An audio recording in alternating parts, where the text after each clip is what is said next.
Welcome back to another episode of the Casey Campbell podcast. Casey Campbell with you, of course. We're pleased to be joined by Jason Alder, of course, who competed in the F4 championship this year, and then just got back from FR Americas. And I think we literally just got him getting out of bed after a long day of testing yesterday. How's it going, buddy?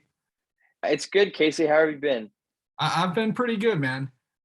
So far you've had an interesting year. So overall, how do you think it went for you?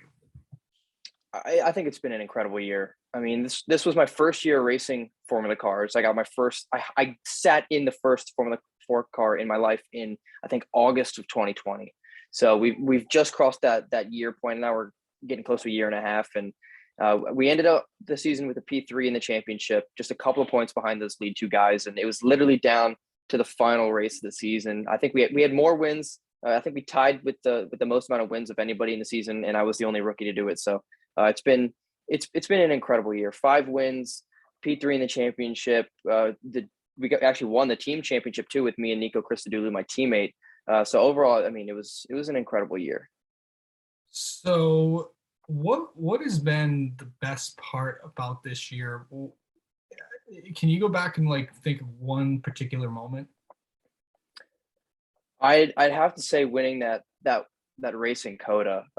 For those of you who don't know, our Coda races were actually in conjunction with the Formula One weekend at Coda for the U.S. Grand Prix, Mhm. and it was surreal driving with literally 350,000 people in the grandstands. I actually heard from some of the promoters of the event that the U.S. Grand Prix is the largest gathering of people in the world since COVID started back at the beginning of 2020.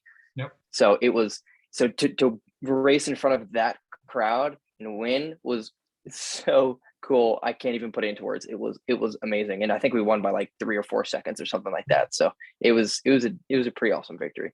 When you go back to that moment, winning at the U.S. Grand Prix, I'm pretty sure that had to be one of the best moments that you've ever had in like your racing career. Where does that rank up there? It's up there. I think I don't know how any other win could be higher than that. Like, or any other moment really. I mean, I guess the only one that could be somewhat close would be race one at Road Atlanta, just because it was my first race in an open wheel car and it was my first win in an open wheel car. But still, I don't think that that's quite as grand as winning in Coda. So Yeah. So let's talk about what your plans are. I know you also did an FR Americas test as well this weekend, and actually talk about that and how was that? How was that for you? yeah, so after that championship finale at Coda for the F4, I think 2 weeks after that was the FR Americas championship finale at Coda. That was done with the SVRA Speed Tour event, and we figured we would just go just because the F4 season was over. The spot opened up on my race team, and we just decided, why not, right? I'd been testing in that car a couple times this season, and that is kind of the direction I want to be going in for next year. That is the dream, I guess, the goal. Nothing's confirmed, but we figured we would just try to get a head start on the year for next year for 2022. So we went to Coda, we raced. There were 3 races as opposed to 2 in F4 the week or the 2 weeks before, and it was an incredible weekend. I literally went just to go and learn and just go through the motions of what it's like to race a Formula Regionals race car, and we actually won race 1. It was incredible. We were fast in practice. We were quickest in 2 of the 3 practices.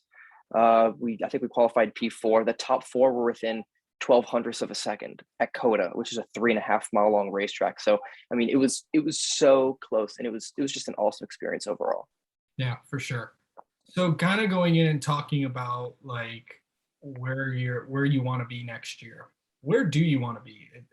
Is it seeming like that's the move you want to make?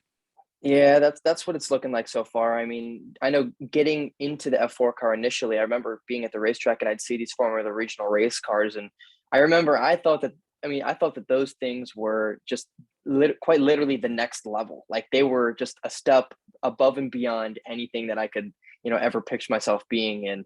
So now I'm kind of at that point, especially with having an FR race weekend under my belt. It's nothing unrealistic, especially now that we've shown our speed and what we're capable of in the Formula 4, and now actually that we've shown our speed and what we're capable of in the FR. I think that we'll be a potential threat next year for a championship. So obviously everything is budgetary, and Formula Regionals does have quite a big price tag. But assuming we can figure that stuff out for next year, then that's definitely where I want to be.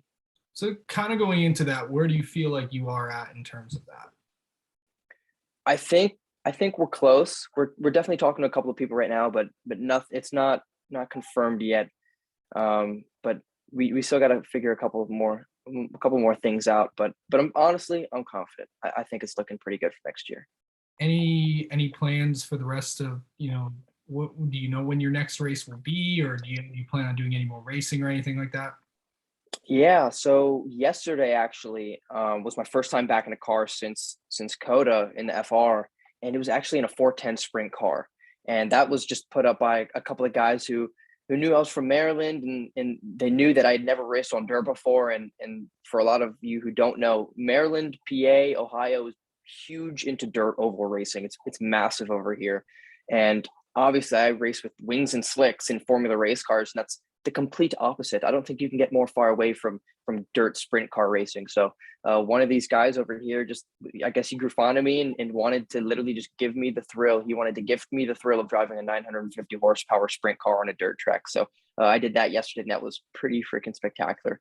My legs are jelly. That's actually why I'm still in my pajamas this morning. It's just because those cars are a beast to drive on the legs. So today has definitely been a lazy day, but after that, I think the next event we have in a race car is actually the 25 hours of Thunder Hill, the first week in December. We're doing that. That'll be my first endurance race, and I think that's going to be a different challenge in itself, but that's pretty exciting. Yeah, for sure. And yeah, it's definitely going to be a challenge for sure. Are you prepared for that kind of stuff? Because that's endurance racing right there. Because part of it's going to be in the car, and part of it's you're going to try to catch up on sleep if you can even get some. It's going to be tough. It's going to be tough, especially because I haven't done. I think the longest race I've ever competed in before this was maybe an hour, and that's including like half an hour of red flag racing. So in terms of just green to checkered, I think it's only been around half an hour to 45 minutes. So this is going to be a new challenge with 2 to 3 hour long stints, especially in a race car with a lot of downforce, a lot of caster, and not much, no power steering actually at all. So it's gonna be pretty warm in there for sure. It's a closed cockpit race car for 3 hours straight. But I definitely have some training to do before that. But I think we'll be good. All right. Um, that's going to be it for that, Jason Alder. Thank you so much for coming on and talking with us. And when you get your plans announced, so we'll have you back on again. It sounds good, Casey. Thanks for having me on the show.